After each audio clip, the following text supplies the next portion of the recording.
Aisyah radhiyallahu anha pernah juga begitu, lagi puasa, ingin berbuka puasa lalu tidak ada sama sekali makanan kecuali roti kering. Maka ada orang yang minta di depan pintu rumahnya, maka Aisyah pun berkata pada pembantunya radhiyallahu anhum ajma'in, berikanlah kepada fakir miskin ini. Pada saat diberikan, pembantu itu mengatakan, apa yang akan kita makan? Buka puasa tidak ada makanan. Maka kata Aisyah dengan penuh keyakinan, Allah pasti akan mendatangkannya. Sebelum menjelang azan maghrib, datanglah seseorang dari penduduk Madinah memberikan seekor kambing yang utuh, diberikan dengan dihiasi dengan minyak samin dan za'faran, utuh diberikan ke rumah Aisyah anha. Lalu Aisyah pun berbuka puasa dengan pembantunya pada saat sambil berkata, makanlah daging ini, sesungguhnya ini lebih baik daripada roti yang sudah kamu infakkan itu. Abu Dahda radhiyallahu anhu, sahabat Nabi yang mulia luar biasa, beliau mendengarkan firman Allah turun di dalam surah Al-Baqarah 245 yang bunyinya, a'udzubillahi minasyaitonir rajim, man dzalladzi yuqridullaha qardan hasana, siapakah yang ingin meminjamkan untuk Allah dengan pinjaman yang baik? Maka Abu Dahda datang kepada Nabi SAW mengatakan, ya Rasulullah, apakah Allah minta pinjaman dari kita? Kata Nabi SAW, iya.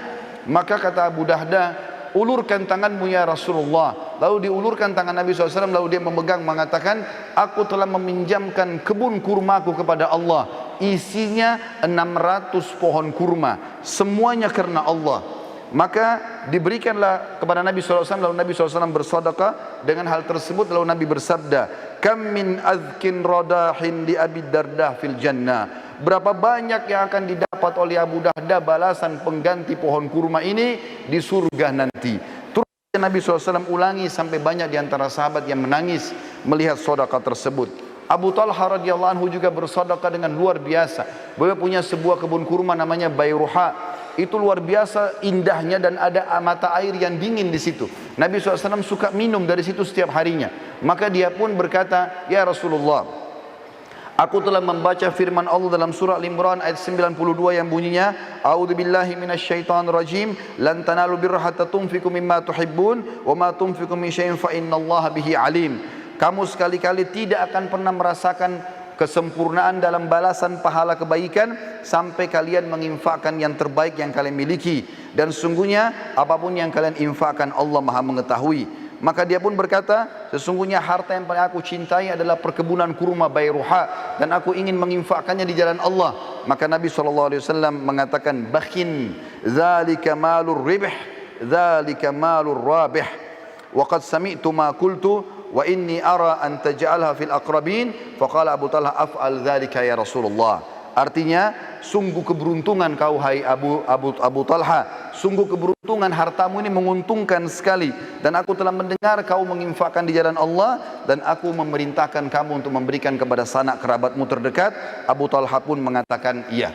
Sebagai penutup teman-teman sekalian, saya minta waktu sekitar 2-3 menit. Saya akan menyampaikan beberapa kisah berhubungan dengan pentingnya sedekah, dan ternyata dia bisa menyembuhkan banyak penyakit. Di antaranya disebutkan bahwasanya, atau beranjak daripada hadis Nabi SAW, dengarlah saudaraku seiman yang masih punya penyakit kronis, yang sudah bertahun-tahun tidak sembuh penyakitnya, yang punya masalah tidak selesai-selesai, ribut dalam rumah tangga, anaknya sakit, pekerjaannya tidak berkembang, apa saja. Sabda Nabi SAW yang masyhur dalam hadis sahih riwayat Al-Baihaqi, dawu mardakum bis sadaqah wa hassinu amwalakum biz zakah wa iddu lil bala'id du'a. Obatilah orang-orang yang sakit di antara kalian dengan sedekah, bentengilah harta kalian dengan zakat, dan siapkanlah untuk menghadapi musibah dengan doa-doa. Ibnu Qayyim berkata, setiap dokter yang tidak mengobati pasiennya dengan memeriksa hati, kebaikan dan kekuatan ruh, dan menguatkan hal-hal tersebut dengan memerintahkan pasiennya bersedekah, berbuat kebaikan dan kebajikan, juga bertaubat dan mengingat akhirat, maka dia bukanlah seorang dokter yang hakiki, tapi dia dokter yang baru saja belajar. Disebutkan dalam sebuah kisah bahwasanya seseorang datang kepada Abdullah bin Mubarak. Dia mengatakan, hai Abdullah bin Mubarak, seorang ulama tabi'in, lututku telah mengeluarkan nanas selama 7 tahun. Aku sudah coba berobat di sana sini tapi tidak pernah sembuh. Maka Abdullah bin Mubarak mengatakan, keluarkan harta terbaikmu, lalu alirkanlah air untuk muslimin, gali sumur, maka aku berharap dengan itu Allah menyembuhkan penyakitmu. Orang itu pun melakukan, maka sembuhlah lukanya seketika pada saat itu. Seorang ibu lagi divonis sakit keras, tidak bisa sembuh lagi, maka anaknya keluar mencari fakir miskin dan bersedekah. Pada saat dokter mengatakan sudah tidak akan pernah sembuh lagi, ternyata ibu tersebut setelah si anak mencari orang miskin dan sengaja bersedekah untuk itu, maka Allah sembuhkan ibunya dari penyakit kronis.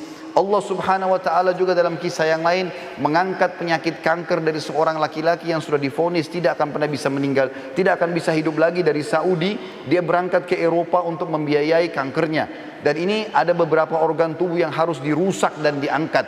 Maka dia pun pulang ke negaranya, pamit dengan kerabat-kerabatnya, mungkin dia akan meninggal setelah operasi ini, menyusun seluruh harta-hartanya. Pada saat dia menuju ke bandara, dia temukan ada satu orang miskin di pinggir jalan. Lalu dia pun memberikan harta yang terbaiknya pada saat itu. Setelah dia tanya, ternyata ada seorang ibu yang mengumpulkan tulang-tulang bekas makanan orang di pinggir jalan. Ditanya, kenapa anda kumpulkan tulang-tulang ini ibu? Dia mengatakan, karena saya ingin memasak buat anak saya yang sudah berapa hari tidak makan. Maka dia pun memberikan harta terbaiknya sekitar 5.000 real pada saat itu.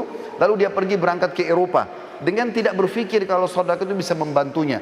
Begitu tiba di rumah sakit, maka dokter semuanya mengatakan, kamu sudah berobat kemana? Kenapa tiba-tiba kankermu sudah tidak ada? Apa kau permainkan kami? Kata dia, sama sekali saya tidak pernah berobat ke dokter, tidak berobat ke rumah sakit, tapi saya sudah mengeluarkan sedekah di jalan Allah. Maka dokter-dokter tersebut pun mengatakan, sungguh ajaran agamamu benar. Lalu mereka akhirnya masuk Islam justru karena sembuh, atau orang ini sembuh dari penyakit kanker karena bersedekah.